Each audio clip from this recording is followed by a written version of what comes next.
Hi, I'm Greg Hunter. This is the weekly news wrap-up, and this week we're going to play Connect the Dots with known news stories that are out there so we can get a picture of what's going on.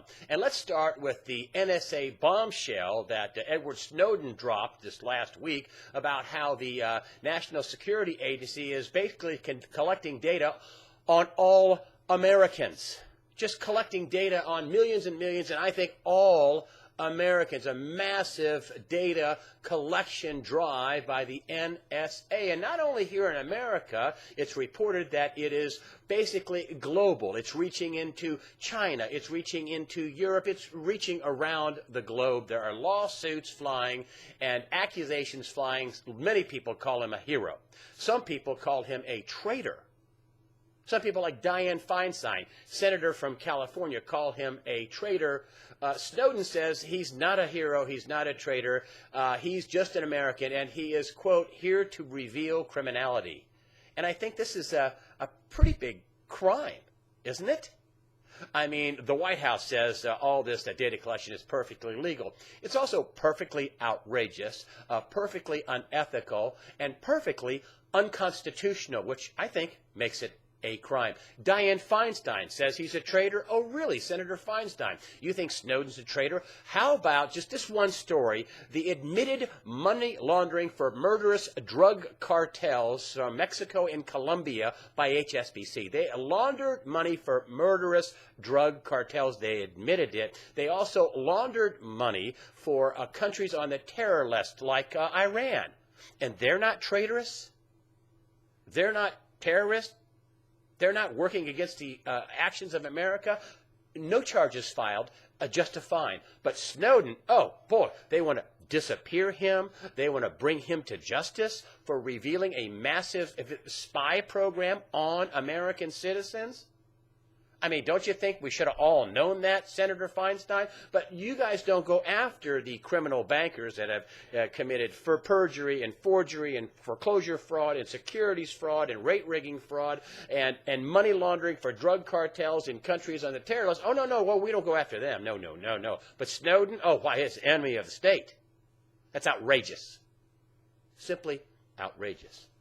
And as far as fighting terrorists, we're all talking about doing this because of Al-Qaeda. And I'm going to bring up my reoccurring theme, and that is Al-Qaeda. What, you mean the good Al-Qaeda that we are arming in Syria, or the bad Al-Qaeda where we're killing them with drone strikes in Yemen? Which Al-Qaeda are we talking about? And now it's reported that the Obama administration now concedes that the Assad regime has used chemical weapons on its own people, and we're going to arm the Syrian rebels, which is Al-Qaeda in part, a large part. Even John McCain, who took a quick trip to Syria, had his picture taken with known Al-Qaeda terrorists. That's okay? That's who we're fighting? That's who we're collecting data for? Oh, no, we're collecting data on all Americans. Boy, this is painting a picture of control. Not fighting terrorism, isn't it? And if you want more evidence of the government exercising and trying to gain control, look no further than the IRS. I mean, here we have the Obama administration using the IRS on hundreds of groups organizing against him and his policies and the Democrats. And we're having the IRS target people along with the Israeli, Jewish groups and pro other religious groups. The IRS is targeting them, organizing. Oh, is that fighting terrorism too? Oh, no, that's more control. That's more control. And then there are stories that are now confirmed in the mainstream media, now confirmed, widely confirmed about the Division of Homeland Security buying millions and millions of rounds of ammunition and ordering billions of rounds into the future, more than almost 2 billion rounds of ammunition. As far as the eye can see, even Congress has taken up a bill. This is how far this has gone, where they're telling DHS to stop buying any more ammunition. Why are they doing that? Well, according to one U.S. senator from Oklahoma, Senator Inhofe, he says, well, they're doing that to dry up the supplies of ammunition. He said that on ABC radio a few weeks ago. Why would they want to dry up the supplies of ammunition if they didn't want to gain control? And then just this week, Congressman Jeff Duncan from South Carolina says that, just a few weeks ago I was touring a DHS facility, and he saw IRS agents training with AR-15's. That's right. Congressman Duncan put on his congressional website that he witnessed IRS agents training with AR-15's. He's going to look into it further. He doesn't have any more information than that.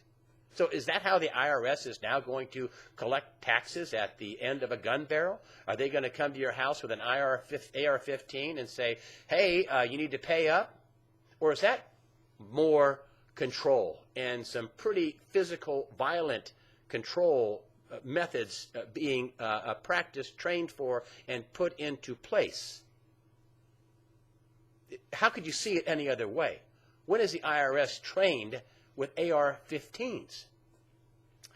And how about the investigation into members of the media, Fox News and AP and all these lines tapped and all this overreaching and assault on the First Amendment? I should say another assault on the First Amendment. Is that about fighting terrorism, or is that about controlling the message in the media? And then you have former Congressman Ron Paul, who said this past week that, as bad as the Boston bombing was, and it was a terrible event, 3 people died, many people were maimed, he says, they all went into martial law lockdown. And that really the Boston bombing event turned into a practice for martial law. And he brought up how in 9/11, 2001, that we didn't lock down New York City. After all, 3,000 people died and, the towers crashing down. We didn't go door to door and hunt for suspects and lock, New York City down, but we did that in Boston. And he says that's basically training for martial law. If you put all these stories together, all these news stories that are out in the news, what kind of a picture does that paint? Can we connect the dots? Buying ammunition, stopping groups from organizing, collecting massive amounts of data here in America. It's about control, isn't it? What do they want this kind of control? What do they think is coming? What are they preparing for, the government? Those are all questions we need answers to before something happens. Oh, and by the way, my kicker story, the latest video game produced by a major gaming company, one of these shoot-'em-up games. Do you know who the villains are going to be? They are going to be a group called True Patriots. True Patriots. That's who the villains are in this video game. That's what we're teaching our kids. Well, why don't we stick, the heads of Thomas Jefferson and Benjamin Franklin on there, too, and let kids shoot those guys up as well. That's outrageous. But that's sending a real message. Are you getting the picture that's being painted here of what's going on here in America? That's the way I see it. I'm Greg Hunter. Thank you for supporting USA Watchdog. Thank you for using the donations button. Have a nice weekend.